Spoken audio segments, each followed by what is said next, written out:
Hello friends, welcome to my channel study for you.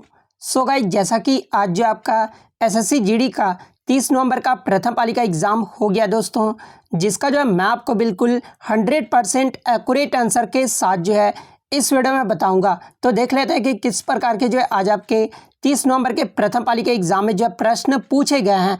उससे पहले एक बात और दोस्तों, कि जिन्होंने भी अगर चैनल को सब्सक्राइब नहीं किया है तो एसएससी जीडी का रियल एनालिसिस पाने के लिए जो है चैनल को सब्सक्राइब जरूर कर दीजिएगा। और बगल में ही आपको एक बेल आइकन यानी घंटे का निशान भी दिख रहा होगा, तो आप उसे भी जो जरूर प्रेस कर दीजिएगा। तो चलिए वीडियो को स्टार्ट करते हैं।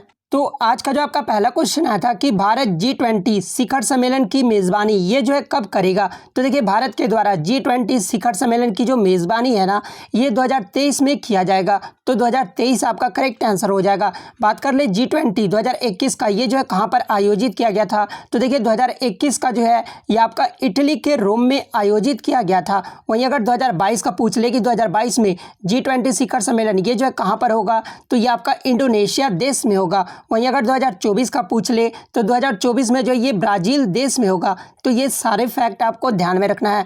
नेक्स्ट आपका यहाँ पर आया था कि लेटर्स टू मदर पुस्तक के लेखक कौन है। तो देखिए, लेटर्स टू मदर पुस्तक के जो लेखक है ना, ये मैक्सिम गोर्की है। तो मैक्सिम गोर्की आपका करेक्ट आंसर हो जाएगा। नेक्स्ट आपका यहाँ पर आया था कि एमा रादुकानु टेनिस खिलाड़ी ये जो है किस देश की रहने वाली है। तो देखिए, ये जो एमा रादुकानु टेनिस खिलाड़ी है ना, ये आपका ब्रिटेन देश की रहने वाली है। तो ब्रिटेन आपका यहाँ पे करेक्ट आंसर हो जाएगा। और मैं आपको बता दूं कि एमा रादुकानु ने जो है 2021 का यूएस ओपन महिला एकल की जो है विजेता रही है। तो अगर एग्जाम में पूछा जाए कि 2021 का यूएस ओपन महिला एकल की विजेता कौन रही है, तो ये आपका एमा रादुकानु रही है। तो ये फैक्ट भी आपको ध्यान में रखना है। नेक्स्ट आपका यहाँ पर आता है कि गीता रहस्य पुस्तक के लेखक कौन है। तो देखिए, गीता रहस्य पुस्तक के जो लेखक है ना, ये लोकमान्य बाल गंगाधर तिलक है। और इन्होंने जो ये पुस्तक मांडला जेल में लिखे थे। तो लोकमान्य बाल गंगाधर तिलक आपका करेक्ट आंसर हो जाएगा। नेक्स्ट आपका यहाँ पर आता है कि अक्टूबर 2020 में जापान के साथ जो है $1 बिलियन का समझौता ये जो है किस बैंक ने किया था। तो देखिए, मैं आपको बता दूं कि अक्टूबर 2020 में जापान के साथ $1 बिलियन का जो समझौता है ना, ये SBI यानी भारतीय स्टेट बैंक के द्वारा किया गया था। तो SBI आपका यहाँ पे करेक्ट आंसर हो जाएगा। बात कर ले SBI के अध्यक्ष कौन है। तो देखिए, SBI के जो अध्यक्ष है ना, ये दिनेश कुमार खारा हैं, जो कि 26वें नंबर के हैं। वहीं अगर बात कर ले SBI का मुख्यालय कहाँ पर है, तो ये आपका मुंबई में है। SBI का स्थापना अगर पूछ लिया जाए कि कब हुआ था, तो ये 1 जुलाई 1955 को हुआ था। तो ये सारे फैक्ट आपको ध्यान में रखना है। नेक्स्ट क्वेश्चन आपका यहाँ पर आया था कि किस संशोधन के तहत जो है माता पिता की संपत्ति में पुत्री का अधिकार है। तो ये जो आपका क्वेश्चन रिपीट हुआ, ये पहले भी एग्जाम में पूछा गया था एसएससी जीडी के। तो मैं आपको बता दूं कि हिंदू उत्तराधिकारी संशोधन कानून जो कि 2005 में लागू हुआ था, और हिंदू उत्तराधिकारी कानून 1956 की संशोधित धारा 6 संशोधन से पहले या फिर बाद में जन्मी बेटियों को जो है बेटे के बराबर अधिकार देता है। तो 2005 आपका यहाँ पे करेक्ट आंसर हो जाएगा। वहीं अगर धारा पूछ ले आगे के शिफ्ट में, तो धारा 6 आपका करेक्ट आंसर हो जाएगा। तो ये फैक्ट भी आपको ध्यान में रखना है। नेक्स्ट आपका यहाँ पर आता है कि बैडमिंटन संघ की स्थापना ये जो है कब हुआ था। तो देखिए, बैडमिंटन संघ का जो स्थापना है ना, ये 5 जुलाई 1934 को हुआ था। तो 5 जुलाई 1934 करेक्ट हो जाएगा। बात कर ले बैडमिंटन संघ का मुख्यालय कहाँ पर है, तो ये कुआलालंपुर मलेशिया में है। तो ये फैक्ट भी आपको ध्यान में रखना है। वहीं अगर आगे के शिफ्ट में अगर आपसे पूछ लिया जाए कि बैडमिंटन एसोसिएशन ऑफ इंडिया की स्थापना ये जो है कब हुआ था, तो देखिए, बैडमिंटन एसोसिएशन ऑफ इंडिया का जो गठन या फिर स्थापना है ना, ये भी आपका 1934 में हुआ था। लेकिन इसका जो मुख्यालय है वो नई दिल्ली में है। तो ये फैक्ट भी आपको ध्यान में रखना है।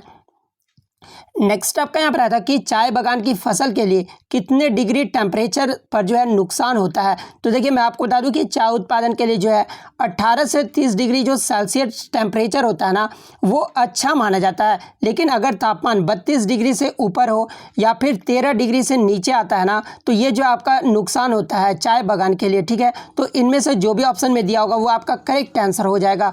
नेक्स्ट आपका यहाँ पर आता है कि विश्व में सबसे ठंडी जगह का नाम पूछा गया था। तो देखिए, विश्व में जो सबसे ठंडी जगह है ना, ये आपका ईस्ट अंटार्कटिका प्लेट्यू है। तो अंटार्कटिका ऑप्शन में दिया हुआ था। तो अंटार्कटिका आपका यहाँ पे करेक्ट आंसर हो जाएगा।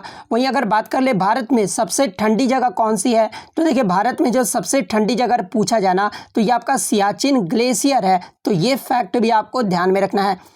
नेक्स्ट आपका यहाँ पर आया था कि सन्यासी का शुद्ध वर्तनी पूछा गया था। तो देखिए सन्यासी का जो शुद्ध वर्तनी होता है ना वो ये होता है सन्यासी, इस प्रकार से। तो इन्होंने इस पे जिन्होंने भी टिक किया होगा उनका करेक्ट हो जाएगा। इसके अलावा आविष्कार का जो आपका शुद्ध वर्तनी पूछा गया था, तो देखिए आविष्कार का जो शुद्ध वर्तनी होता है ना वो यही होता है। तो ये आपका यहाँ पे करेक्ट आंसर हो जाएगा। नेक्स्ट आपका यहाँ पर आता है कि इनमें से कौन सा जो है एक कोशिकीय यानी यूनिसेलुलर ऑर्गेनिज्म यानी जीव नहीं है, जहाँ पे ऑप्शन में आपका अमीबा, पैरामीशियम, हाइड्रा और इग्लूना दिया हुआ था। तो देखिए मैं आपको बता दूं कि जो आपके अमीबा, पैरामीशियम और ये जो इग्लूना है ना ये आपके यूनिसेलुलर ऑर्गेनिज्म है, लेकिन ये जो हाइड्रा है ना ये आपका मल्टी सेलुलर ऑर्गेनिज्म है यानी बहुकोशिकीय जीव है। तो हाइड्रा आपका यहाँ पे करेक्ट आंसर हो जाएगा। बात कर ले मल्टी सेलुलर ऑर्गेनिज्म कौन कौन से होते हैं, तो ये आपका कवक, स्पाइरोगाइरा, हाइड्रा, ये सब जो होते हैं आपके क्या होते हैं, तो बहुकोशिकीय जीव होते हैं। और बहुकोशिकीय जीव किसे कहते हैं, तो जिनमें एक से अधिक कोशिकाओं से बने होते हैं उसे जो है बहुकोशिकीय जीव कहा जाता है। तो ये फैक्ट भी आपको ध्यान में रखना है। नेक्स्ट आपका यहाँ पर आया था कि अंशु का जो है प्रवाचित शब्द पूछा गया था। तो देखिए अंशु का जो प्रवाचित शब्द होता है ना वो रश्मि होता है, किरण होता है, मयूख होता है, मरीचि होता है। ये सब जो होते हैं आपके अंशु के पर्यायवाची शब्द होते हैं। तो इनमें से जो भी ऑप्शन में दिया होगा वो आपका करेक्ट हो जाएगा। नेक्स्ट आपका यहाँ पर आता कि जिसको देखा ना जा सके अनेक शब्द के लिए एक शब्द बताना था। तो देखिए जिसको देखा ना जा सके अनेक शब्द के लिए जो एक शब्द होगा ना वो अदृश्य होगा। तो अदृश्य आपका करेक्ट हो जाएगा। नेक्स्ट आपका यहाँ पर आता कि आंखों में सरसों फूलना मुहावरे का अर्थ पूछा गया था। तो देखिए आंखों में सरसों फूलना मुहावरे का जो सही अर्थ होगा ना वो नशे में होना होगा, या फिर विवेक ना होना होगा, या तो फिर हरियाली ही हरियाली दिखाई देना। इन तीनों में से जो भी ऑप्शन में दिया होगा ना वो आपका करेक्ट आंसर हो जाएगा। नेक्स्ट क्वेश्चन आपका यहाँ पर आया था कि जिसके पास कुछ भी ना हो अनेक शब्द के लिए एक शब्द बताना था। तो देखिए जिसके पास कुछ भी ना हो ना अनेक शब्द के लिए एक शब्द क्या होगा, तो अकिंचन होगा। तो अकिंचन आपका यहाँ पे करेक्ट हो जाएगा। नेक्स्ट आपका यहाँ पर आया था कि हर्ष का जो विलोम शब्द पूछा गया था। कुछ बच्चों ने बताया कि शोक का विलोम शब्द पूछा गया था। तो देखिए शोक का जो विलोम शब्द होता है ना वो हर्ष ही होता है। तो हर्ष यहाँ पे करेक्ट हो जाएगा। अगर हर्ष का विलोम शब्द पूछा गया था तो शोक, खेद, विषाद ये सब जो होते हैं आपके हर्ष के विलोम शब्द होते हैं। तो इन तीनों में से जो भी ऑप्शन में दिया होगा वो आपका करेक्ट हो जाएगा। नेक्स्ट आपका यहाँ पर आया था कि लैटराइट मिट्टी में कौन सा तत्व यानी एलिमेंट नहीं पाया जाता है। तो देखिए इसके ऑप्शन मुझे नहीं मिले हैं। अगर आप एग्जाम देकर आए हैं तो आप कमेंट करके जो है इसका ऑप्शन जरूर बताइएगा। मैं जब ऑल शिफ्ट का आपको वीडियो प्रोवाइड करूंगा तो सारे क्वेश्चन जो है मैं इंक्लूड कर दूंगा। एक प्रश्न जो है मुझे अस्पष्ट रूप से मिले, आप कमेंट करके बताइएगा ये क्या पूछा गया था।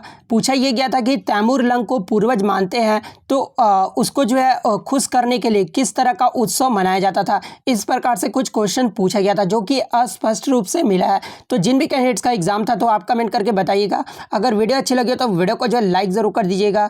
अगर चैनल पर नया है तो चैनल को सब्सक्राइब जरूर कर दीजिएगा। और अगर आपको इसका पीडीएफ चाहिए तो मैं टेलीग्राम का लिंक आपको डिस्क्रिप्शन में दे दूंगा, आप वहां से इसका पीडीएफ ले सकते हैं। तो मिलते हैं नेक्स्ट वीडियो, तब तक thank you, all the best.